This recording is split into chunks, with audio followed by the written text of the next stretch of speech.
Alrighty, next game up here is the Dolphins at the Jets, and the Dolphins win 24-17. Very well done by Tua out here. And once again, you just let Tua go to work. Stop holding this man back. He had a nice 50-yard bomb to Mac Hollins, 50 yards through the air. Once again, everybody's saying Tua has a strong arm, got the ball there. It goes down for the touchdown. Stop holding Tua back. He can get it done. He makes a boneheaded the interception. He did have an interception this game. We'll talk about it. It was his fault. He has like these one boneheaded plays every single game. I don't understand it. He's so great. Besides this one bonehead play, literally every single game, it's usually an interception. But other than that, he always kind of makes up for it, and he always kind of puts you in the position to win the game. I mean, this Dolphins team sitting at 4-7, they really could be 5-6, 6-4, honestly. Or 6, what would it be, 6-5? Yeah, 6-5. This could be like a 6-win Dolphin team just losing some games really at the last second with some field goals. So this Dolphins team, they're a lot better than what their record is, in my opinion. We got the Seahawks at only 3 wins. And everybody's talking about the Seahawks as if they're still Super Bowl contenders. And no, everybody wants to kind of, once again, burn Tua and throw him in a dumpster. I don't get it. But very well done for the Dolphins, getting back on track with a second straight win out here, winning 24-17 over the Jets. Let's start here with the Dolphins. Once again, Dolphins scoring on their first drive, and this is what's so frustrating with the offensive play calling by the Miami Dolphins. It's like, we know your scripted plays. Once again, your first 10 to 14 plays are all scripted, so your first drive, maybe your first 2 drives, you already know what you're doing, and this Dolphins team is scoring very consistently on their first drive, so they know how to move the ball and what will work going into the game. But then when they get in the game and they had that 7-0 lead of scoring in the first drive, they just start to clam up and try not to lose the game. That's what this offense looks like every single play. It's like, all right, we're trying not to lose the game. No, if you try not to lose the game, newsflash, you're going to lose the game. You have to go out there and actively win the game. There's no passive winning the game. You can't just stand by and be like, all right, we're going to try not to lose the game. The goal is to win the game, not trying to lose the game. It's like, all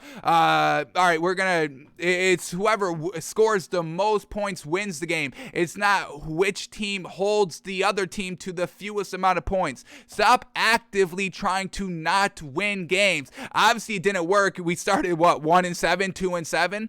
So, well done for the Dolphins getting back on track. And then, once again, what's so frustrating about this offense, it's like when it always comes down into the second half, when the game is tied, then they let it open as well. Couldn't do anything really the entire game scoring, and then the Jets make it 14-14, and then the very next drive, the Dolphins go on an 18-play, 77-yard, 7-minute drive that results in a touchdown. It's like, we can do this every single time. Why are we waiting until the fourth quarter when the game is tied to start moving the ball offensively? It's so frustrating, I'll tell you. All right, let's start here with Tua and the Dolphins. Tua goes 27 of 33, folks. Oh, my goodness, only 6 incompletions. How fantastic. 27 of 33. We get 81% completion percentage. That's the highest that we've seen so far today, and we've covered the Saints, Eagles. We've covered Washington, Carolina. We've covered Colts at Bills. And it's Tua with the best completion percentage so far. Once again, y'all won't hear about that in the media. Nobody will talk about this Tua performance, whatever. He threw for 273 yards. It's not like he was dinking and dunking. 2 touchdowns. The pick, I told y'all the pick was his fault. Truly unfortunate. He makes one boneheaded play, but he usually comes back and answers for it, and they still are usually right in the game even with the pick. So definitely got to start cleaning that up, but everything else is looking real good here by Tua, like we've been known.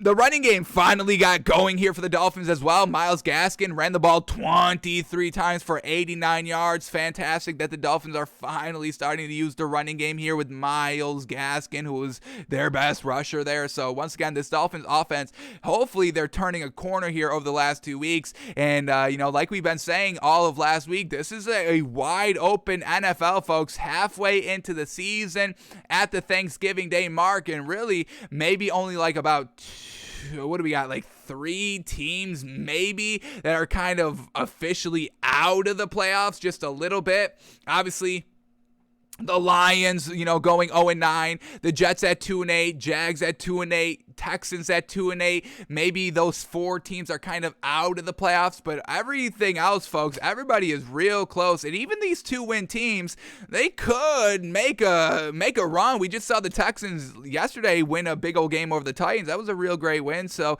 it's really like not. And maybe only the Lions, really, with these 0 wins, are the true team that's only out of the playoff hunt so far. This is still a wide open race, folks. So we'll see if the Dolphins can maybe make a splash to try and get in that wild card spot right at the end of the year. But well done for Tua. Great game by Myles Gaskin. And then who was Tua throwing the ball to? We have Matt Collins, leading receiver, 2 catches, 72 yards and a touchdown. Jalen Waddle, 8 catches for 65 yards. Mike Gesicki finally back to his normal self out here. 6 targets, 5 catches for 50 yards. Fantastic.